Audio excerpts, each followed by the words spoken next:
Welcome to the Tech Egg. Don't get scrambled. Enjoy the video.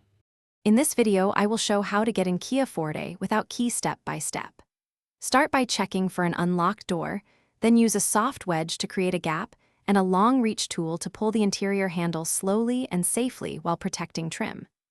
If the wedge method fails, try a shoelace for manual lock buttons or a slim jim alternative if you know door mechanics.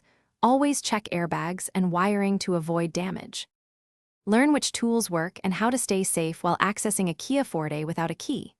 Carry a soft wedge, long reach tool, and a pair of gloves to prevent scratches.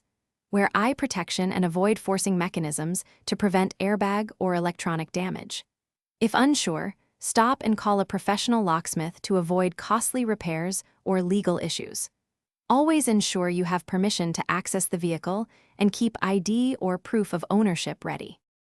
Follow a clear sequence to enter a Kia Forte without a key while minimizing damage and risk.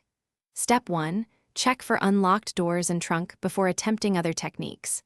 Step 2. Use a wedge to open a small gap, then insert a long reach tool to pull the handle or unlock button.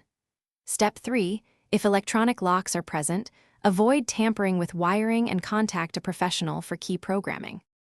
Thanks for watching. Consider subscribing if I helped unscramble your problems.